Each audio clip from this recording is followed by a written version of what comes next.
সমস্ত পৃথিবীর আলেমরা অর্থাৎ মাদ্রাসা থেকে যারা পাস করে যে আলেমগুলো বেরিয়ে এসছে সেই আলেমগুলোর কথা বলছি আমি। আলেমগুলো যেভাবে কোরআনটাকে বিকৃত করে লাওয়াল হাদিসের মধ্যে নিয়ে গিয়ে মানে সেটাকে একবার জঘন্যভাবে বিকৃত করেছে, সেইগুলোর বিষয় নিয়ে আজকে একটু সংক্ষিপ্ত আলোচনা করব আমি। যেমন সুন্নাত সুন্নাত বলতে কার সুন্নতকে আল্লাহ পালন করতে বলেছেন সেটা কোরআনের মধ্যে কোনো আলেমরা আজও পর্যন্ত উচ্চারণই করে না, আর কাউকে উল্লেখ করে শোনায়ও না। এই জন্যই তাদের ধান্দা, অর্থাৎ কোরআন বিক্রি করা ব্যবসাটা যাতে বন্ধ না হয়ে যায় সেই জন্য। তো প্রত্যেকটা বিষয় নিয়ে শরীয়তের বিধানের মধ্যে একটা দেখা যাচ্ছে নবী মুহাম্মদের সুন্নত, আর একটা হচ্ছে ফরজ। কিন্তু কোরআনের মধ্যে আল্লাহ কোনো জায়গায় বলিনি যে নবী মুহাম্মদের সুন্নতকে পালন করে চলো। কিন্তু এই মোল্লা আলেমরা প্রত্যেকটা জায়গায় অজুর জায়গায় একবার পানি দিয়ে যদি অজু করা হয় সেটা হচ্ছে ফরজ, আর 3 বার করে পানি দিলে সেটা সুন্নত। গোসলের জায়গায় স্বাভাবিকভাবে যদি কেউ গোসল করে অর্থাৎ স্নান করে সেটা হচ্ছে ফরজ, আর যদি আবার অজু করার পর আবার গোসল করে তাহলে সেটা হচ্ছে সুন্নত। নামাজের ক্ষেত্রেও তাই, সুন্নত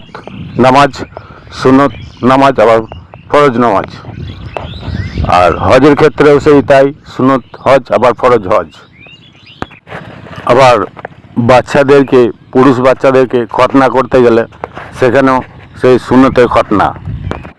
কিন্তু আল্লাহ পাক কোরআনের মধ্যে পরিষ্কারভাবে কয়েকটা জায়গায় বুঝিয়ে দিয়েছে যে একমাত্র আল্লাহর সুন্নতটাকে আঁকড়ে ধরার কথা বলা আছে। সেইগুলো আমি একটা একটা করে শোনাচ্ছি। যেমন সূরা বনী ইসরাইল আয়াত নম্বর হচ্ছে 77। ওখানে কি বলছে? আপনার পূর্বে যত রসুল প্রেরণ করেছি তাদের ক্ষেত্রে এইরূপ নিয়ম ছিল যে আপনি আমার সুন্নতের কোনো ব্যতিক্রম পাবেন না। তাহলে বনী ইসরাইলে বলছে যে আপনি আমার সুন্নতে কোনো ব্যতিক্রম পাবেন না। আবার সূরা ফাতির 43 নম্বর আয়াতে আল্লাহ বলছেন যে পৃথিবীতে ঔদ্ধত্যের কারণে এবং কুচক্রের কারণে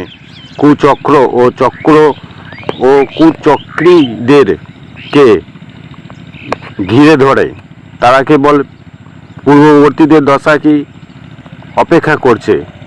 অতএব আপনি আল্লাহর সুন্নতের পরিবর্তন পাবেন না এবং আমার সুন্নতের কোনো বিচ্যুতিও পাবেন না। আর সূরা ফাতার 23 নম্বর আয়াতেও আল্লাহ বলছেন যে এটাই আল্লাহর সুন্নত যা পূর্ব থেকে চালু আছে, তুমি আল্লাহর সুন্নতে কোনো পরিবর্তন পাবে না।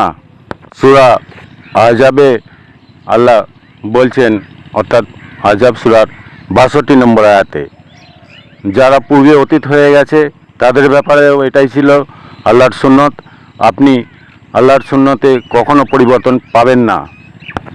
আর একটা নতুন নিয়ম যেটা চালু করেছে, নতুন বলা যাবে না, এটা প্রায় 1500 বছর ধরে চলে আসছে, যে কলেমা হচ্ছে যে স্তম্ভ যেটা শরীয়তের, অর্থাৎ সেই কলেমা না পাঠ করলে সে মুসলমান থাকবে না। সেই কলেমাটা কি? যে প্রথম কলেমা তৈয়ব লা ইলাহা ইল্লাল্লাহু মুহাম্মাদুর রাসূলুল্লাহ। কিন্তু এই দুটো সূরাকে একসঙ্গে যে জয়েন্ট করে এইভাবে যে খ্যাপমো করেছে, এরকম খ্যাপমো করতে আল্লাহ বলেনি কোনো সময়। দুটো সূরা দুই জায়গায় আছে।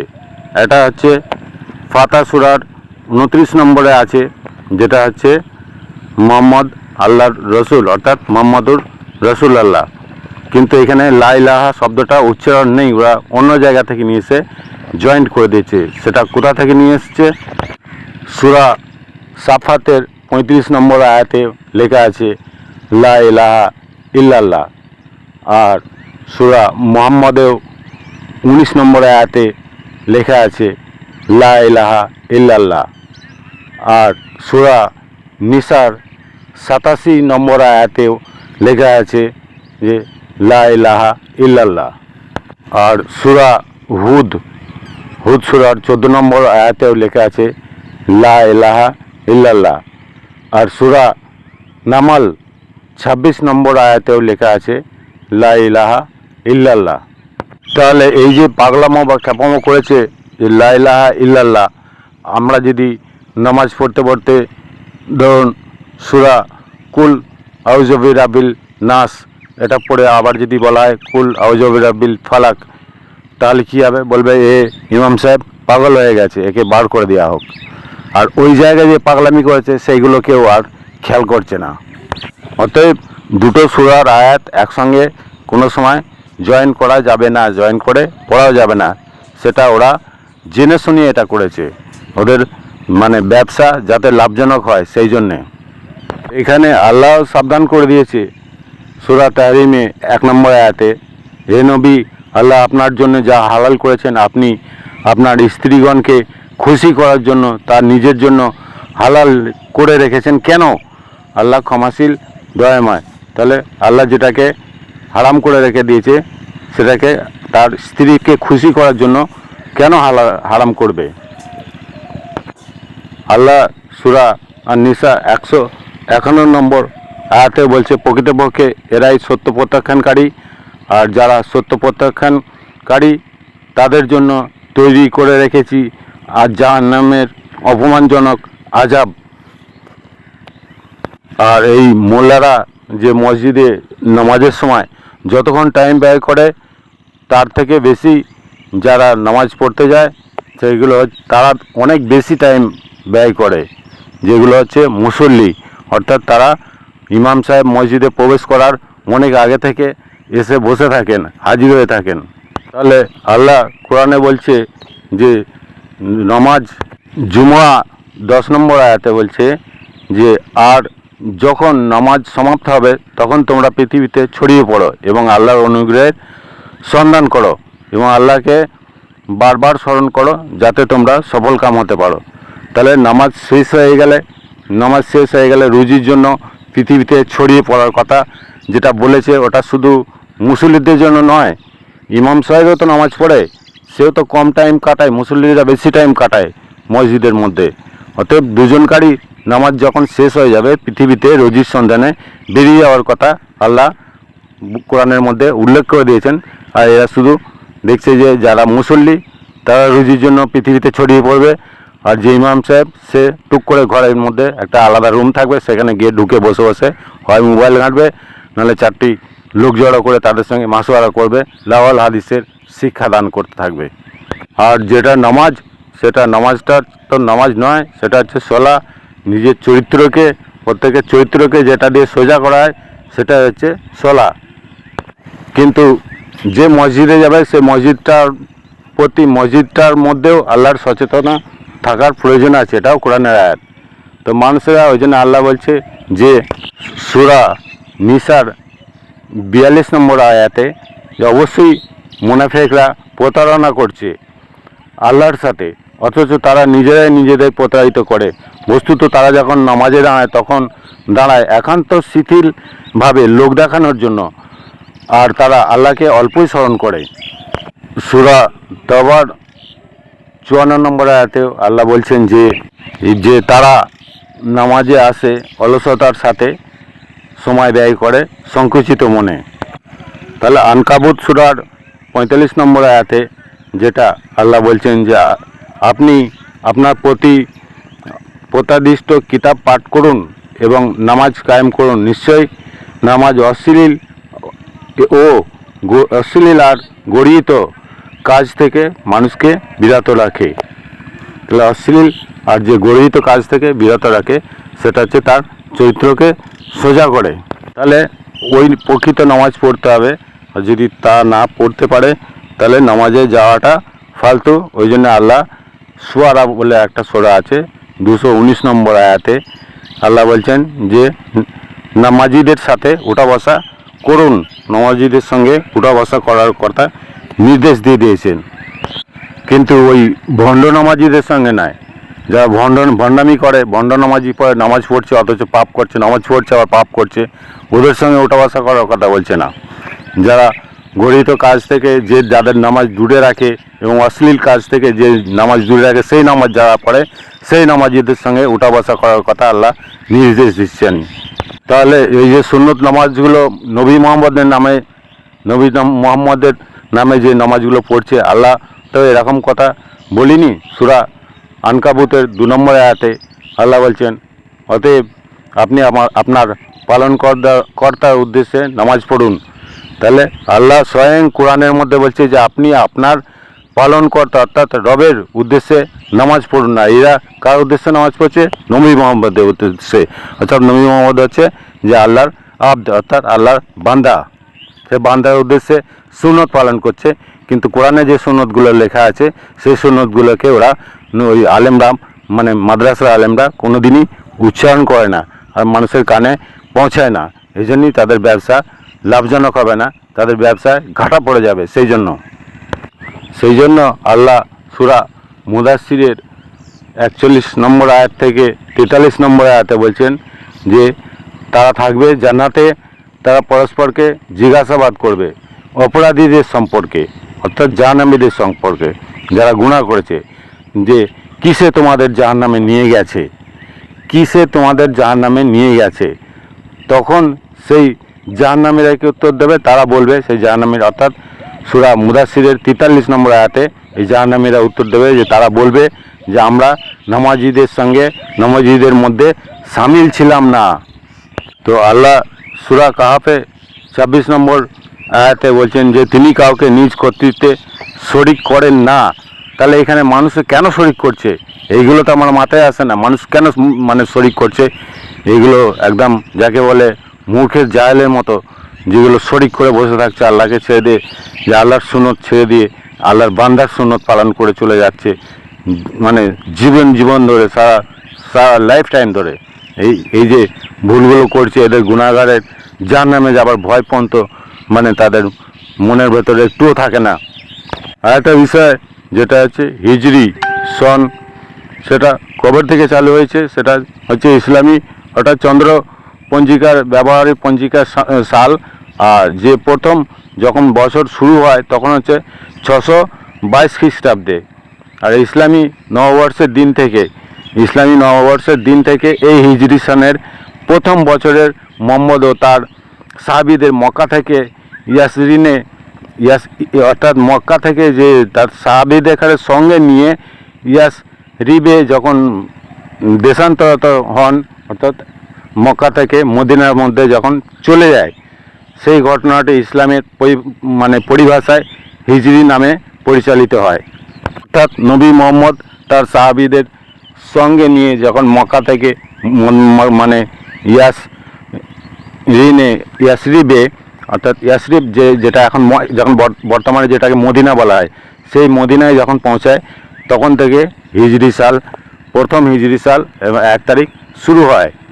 তাহলে এখানে দেখা যাচ্ছে যদি ওইটাই যদি শুরু হয়, তাহলে নবী মোহাম্মদের যে জন্ম হয়েছিল 7ই রবিউল আউয়াল, সেটা পেল কোথায়? সে যখন মক্কা থেকে ইয়াসরিবে যখন উনি হিজরত করেছিলেন, অর্থাৎ সেখান থেকে চলে গিয়েছিলেন, সে তখন থেকে যদি হিজরি শুরু হয়, তাহলে 7ই রবিউল আউয়াল ওনার জন্মদিনটা লোক যে পালন করছে, এটা তারা পাচ্ছে কোথা থেকে?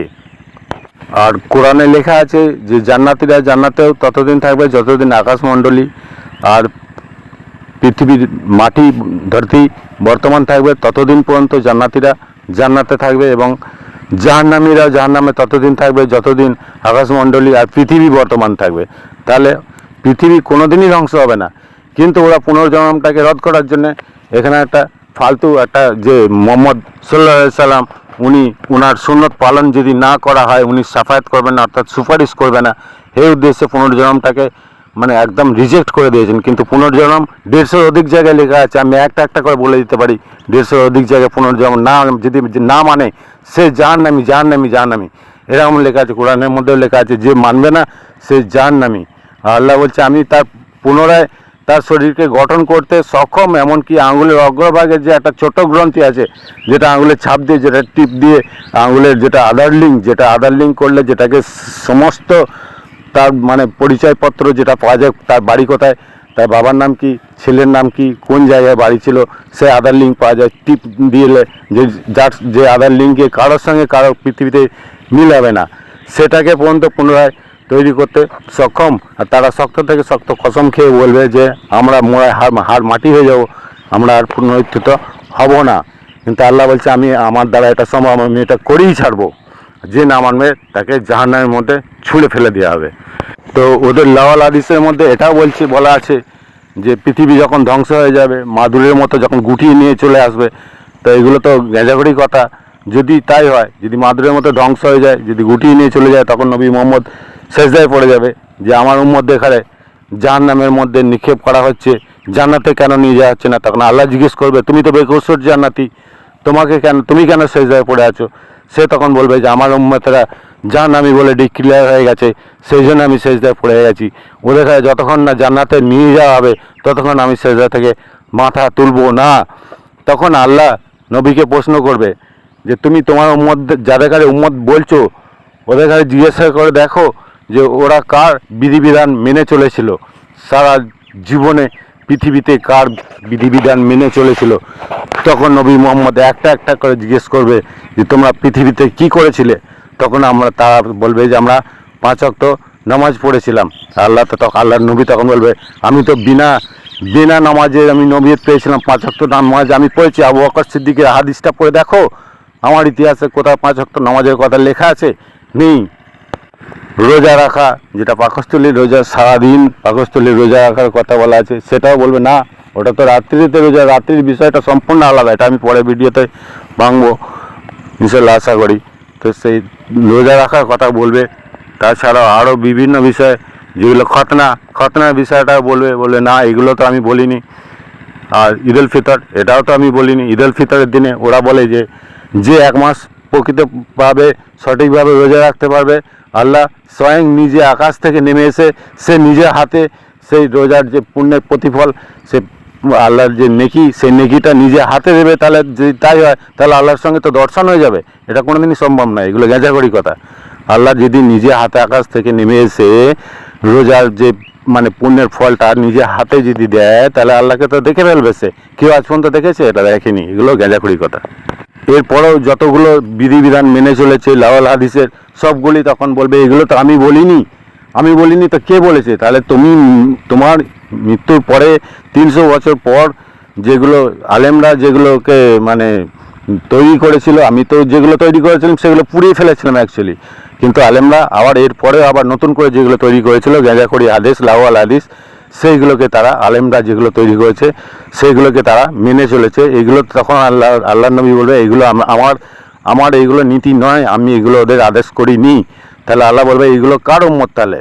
তাহলে বলবে এগুলো অবশ্যই আমার উম্মত নয়। তাহলে এগুলো কার উম্মত? এগুলো ফিরআউনের উম্মত, এগুলো ইবলিসের উম্মত। তাহলে ইবলিসকে ডাকো। ইবলিস তখন জাহান্নামীরা বলবে ইবলিস আমাদের কাছে প্রবঞ্চনা দেখিয়ে জাহান্নামে নিয়ে যাওয়ার রাস্তা বানিয়েছে, ইবলিসকে ডাকো। ইবলিস ইধারা। ইবলিস তখন এসে কি বলবে যে अल्लाह है मेरे अल्लाह, मेरी तरफ कोई रसूल नहीं है, मेरी तरफ कोई किताब नहीं है, और तेरा तो बहुत सारे रसूल है, तेरा बहुत सारे किताब भी है, लेकिन वो लोग मेरे बात क्यों सुना? तेरे बात सुनने के बाद अलावा मेरा बात क्यों सुना? তখন ইবলিস তখন ওয়াজ করে বলবে যে আমার কোনো নবীও নাই, কোনো কিতাবও নাই, আর কোনো পয়গম্বরও নেই। তাহলে আমার কথা কেন শুনলো? তোর তো নবী, পয়গম্বর, কিতাব সবই আছে, তোর কথা ওরা শুনলো না। দোষটা আমার না? যারা আমার কথা, তোর কথা না শুনে আমার কথা শুনেছে তাদের দোষ। তখন বলবে ইবলিসকে ছেড়ে দে, পাপী দেখায় দিয়ে জাহান্নাম ভর্তি কর। তখন মোহাম্মদ দেখো, মোহাম্মদ শব্দের অর্থটা যেটা বেদের মধ্যে আছে, যেটা 5000, 4000, 5000 বছর পিছনে লেখা আছে মোহাম্মদ। আর এই 1200, 1500, 1400 বছর আগের যে মোহাম্মদ, ওই মোহাম্মদ আর এই মোহাম্মদ দুটো সমান নয়। এগুলো কাল্পনিক, একদমই কাল্পনিক। যতগুলো মোহাম্মদের সাহাবি আছে সব কটা 150টা সাহাবি কোপাকুপি করে ওরা মানে অপঘাতে মৃত্যু হচ্ছে। এমনকি ইভেন স্বয়ং মোহাম্মদেরও যে মৃত্যুটা সেটাও স্বাভাবিক মৃত্যু হয়নি, ওকেও বিষপান করিয়ে মারা হয়েছিল। খাইবারের সময় একবার বিষপান করা হয়েছিল, সে নিজে বলে গেছে বোখারি শরীফে যে খাইবারের বিষপান করে এখনও আমার ধমনী ছিঁড়ে যাওয়ার মতো হয়ে যাচ্ছে। তারপরেও যখন ওনার দুটো স্ত্রী, ওনার যখন জ্বর এসেছিল সেই সময় ওনার দুটো স্ত্রী তখন ওই গাছগাছরা ওষুধ নিয়ে এসে দিয়েছিল, ওষুধের সঙ্গে বিষ মিশিয়ে দিয়েছিল। সেটা হচ্ছে আবু বকর সিদ্দিকীর মেয়ে আর আয়েশা আর হাফসা দুজনে মিলে বিষ পান করিয়ে মেরে দিয়েছিল। এই জন্যই যে যখন আয়েশাকে ভালো ভালো মানে যে সমস্ত তার সেই সময় সাহাবিরা হাঁটাকাটা সাহাবি, পয়সাওয়ালা, ক্ষমতাবান, সুন্দরী সুন্দর যারা রূপবান সাহাবি, তারা বলছে যে আমি বিয়ে করবো আয়েশাকে। আয়েশা একদম এখন পুরোপুরি একদম যৌবনে উপনীত হয়েছে, অর্থাৎ সে তখন তার বয়স তখন 17-18 বছর। আমরা আয়েশাকে বিয়ে করব। তাই সে বিয়ে করার প্রস্তাব যখন দিচ্ছে তখন মোহাম্মদ ফারাম বলে দিল কি নবীর স্ত্রীগণকে কেউ বিয়ে করবে না। ওই অ্যাডটা ওখানে ঢুকিয়ে দিল, ওখানে দিয়ে বললো নবীর স্ত্রীগণকে কেউ বিয়ে করবে না। তার আগে একবার মিটিং করার পরে বলে দিয়েছিল যে সবাইকে ডেকে যে আমার মৃত্যুর পর আবু বকর সিদ্দিকী হবেন প্রধান খলিফা, অর্থাৎ উনি যত গনিমতের মালগুলো সব পেয়ে যাবেন। পেয়ে যাওয়ার পরে তখন উনি তো এক তো বিধবা, জওয়ানি বয়সে, ভোর জওয়ানি বয়স থেকে বিধবা, উনি কী নিয়ে থাকবেন, আয়েশা কী নিয়ে থাকবেন, সেই সম্পদগুলো নিয়ে তিনি শান্ত হয়ে থাকবেন। তখন এবার সেই মৃত্যুর সময় তখন বলছে আমাকে একটা কাগজ দাও, আমি কিছু লিখে দিই। তখন ওনাকে বিষপান করানো হয়ে গেছে অলরেডি। তখন সে জানতে পেরে গেছে আয়েশা হাফসা দুজনে মিলে আমাকে বিষপান করিয়ে দিয়েছে।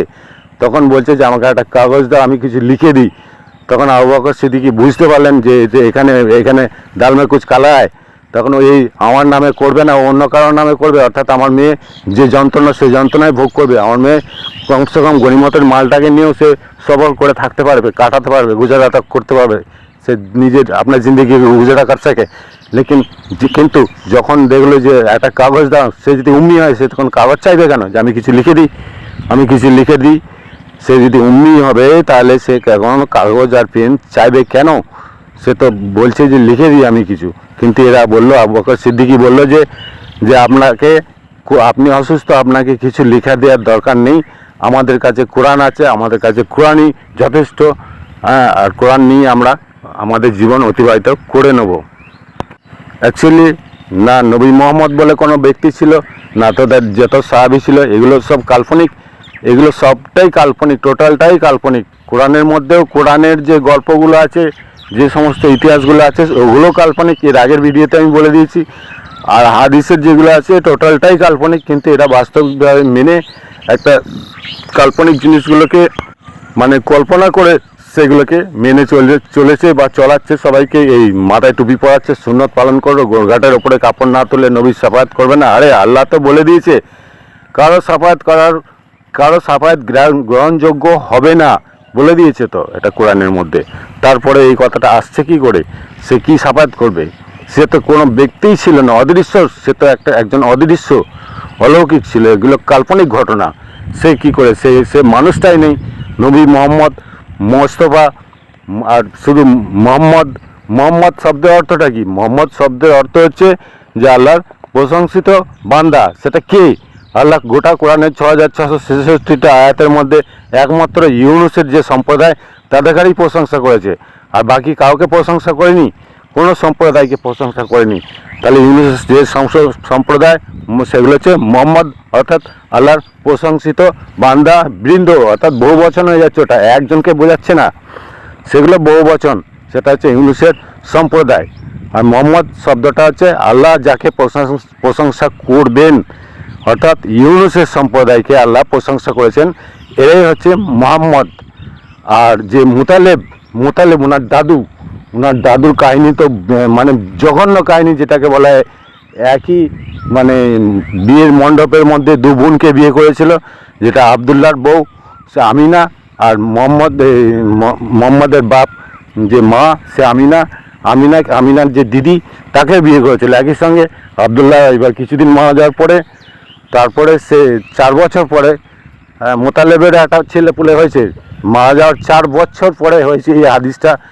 সবাই খুঁজে পাবেন না, আমি যদি বলি পরে ভিডিওতে জানতে চান তাহলে বলবো, নাহলে বলবো না।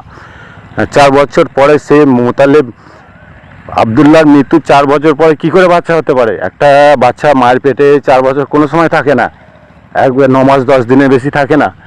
তাহলে 4 বছর পরে আবার যখন তার বাচ্চা হলো, তারপর সবাই তখন হয়ে করছে, বদনাম দিচ্ছে তার নামে যে আমিনা তুই কোথা থেকে বাচ্চা নিয়ে এসছিস, তুই তো তোর বড় দিদির কাছে থাকতিস, তাহলে নিশ্চয়ই এটা তোর বোনায় অর্থাৎ তোর শ্বশুরের বাচ্চা। সে তখন দূর হালিমার কাছে পাঠিয়ে দিয়েছিল।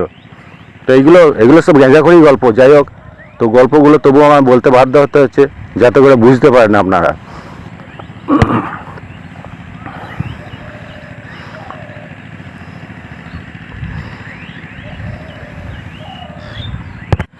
তারপরেও হালিমা যখন 2 বছর পরে ফেরত দিতে এলো বাচ্চাটাকে, তারপরে আবার সেই একই গঞ্জনা। তখন বললে এখন নিয়ে যাবো, এখন সময় নেই, আরেকটু বড় হোক তারপরে নিয়ে যাবো। আরেকটু যখন বড় হলো, তারপরে তখন মেয়ে এলো যখন, তখন সে গ্রহণ করেছে। তারপরে সে হারিয়ে গিয়েছিল, আর যখন হালিমার কাছে ছিল তখনও একবার হারিয়ে গিয়েছিল মোহাম্মদ। আর একটা হালিমারও ছেলে ছিল। এবার অ্যাকচুয়ালি সেটা হালিমার নিজের ছেলে না আবদুল্লার ছেলে না মোতালেবের ছেলে, কার ছেলে এখন বলা খুব সমস্যা। পরেও এখানে মোতালেবের কাছে এসেও হারিয়ে গিয়েছিল। তো সেই আবদুল্লাহ মৃত ভাইয়ের যখন তোমার সবাই এসে বলছে যে মোতালেবকে যখন বলছে যে তোমার মৃত ভাইয়ের স্ত্রীর একটা পুত্র সন্তান হয়েছে, তখন মোতালেব তার নাম রাখলো মুহাম্মদ। তো এখানে কোরআনে বলছে যে আল্লাহর যে প্রশংসিত বান্দা, স্বয়ং আল্লাহ যে বান্দাকে প্রশংসা করবে সেই হচ্ছে মুহাম্মদ। তাহলে মোতালেব যদি প্রশংসা করে, মোতালেব যদি নাম রাখে, তাহলে সে মোতালেব তার আল্লাহ নয়। মোতালেব আল্লাহর জায়গায় বসে যাচ্ছে, এটা শরিক হয়ে যাচ্ছে, শিরক হয়ে যাচ্ছে। মোতালেব নামটা রেখেছিল, ওর নাম রাখা হোক মুহাম্মদ। তাহলে মোতালেব তো আল্লাহ নয়। আল্লাহ প্রশংসা করবে, আল্লাহ প্রশংসা করলে তবে সে মুহাম্মদ হবে। সেটা হচ্ছে ইউনুসের সম্প্রদায়কে আল্লাহ প্রশংসা করেছে। কোরআনটা ভালো করে খুলে পড়ে দেখে নেবেন, তাহলে আমার কথাগুলো এগুলো ধোঁকাবাজি কথা না অ্যাকচুয়ালি পারফেক্ট কথা সেটা বুঝতে পারবেন সবাই। আর মোতালেব যে নামটা রেখেছিল যে মুহাম্মদ, এরকম বহু লোক রাখতে পারে, যে কেউ রাখতে পারে মুহাম্মদ। সেটা হচ্ছে আল্লাহর বান্দা। পৃথিবীতে আমার আল্লাহর বান্দারা যদি নাম রাখে, আকিকা করি হোক যেভাবেই হোক, যদি নাম রাখে, সেটা আল্লাহর প্রশংসিত হতে পারে না। আর আল্লাহ স্বয়ং যাকে প্রশংসা করেছে সেই একমাত্র আল্লাহর প্রশংসিত, অর্থাৎ মুহাম্মদ। আর আমার ভিডিও অনেক বড় হয়ে যাচ্ছে, আপনাদের শুনতে বুঝতে বিরক্ত লাগবে। আমার ভিডিওটাকে সাবস্ক্রাইব করে আর এটাকে লাইক করে রাখবেন প্লিজ, তাহলে আমি আগে বাড়তে চেষ্টা করব, নাহলে এখানে থেমে যেতে বাধ্য হয়ে যেতে হবে। আর আমার মোবাইল ফোনের সঙ্গে যার অ্যাড আছে তারা এখনও পর্যন্ত আনসাবস্ক্রাইব করেনি, তাদের আমাকে ব্লক করতে বাধ্য হয়ে যেতে হবে। এই জন্যই, কারণ আমার ভিউজ কমে যাচ্ছে। তারা সাবস্ক্রাইব করে রেখেছে, বলার পরেও আনসাবস্ক্রাইব করেনি কেন? দেখার জন্য। আর তাতে করে ক্ষতিটা তো আমার নিজের হচ্ছে। আনসাবস্ক্রাইব না করার জন্য ক্ষতিটা আমার নিজের হচ্ছে, তারা আমার ক্ষতি চাইছে। অতএব আমাকে তাহলে কি করতে হবে? তাদের নাম্বারগুলোকে একদম ব্ল্যাক লিস্টে ফেলে দিতে হবে, ব্লক করে দিতে হবে। এছাড়া কোনো রাস্তা নেই। আমি আমার বক্তব্য এখানেই শেষ করছি। আল্লাহ হাফিজ। সবাইকে আল্লাহ সুস্থ রাখে এবং সৎ পথে এবং সঠিক পথে চলার তৌফিক আতা ফরমায়ে। খোদা হাফিজ।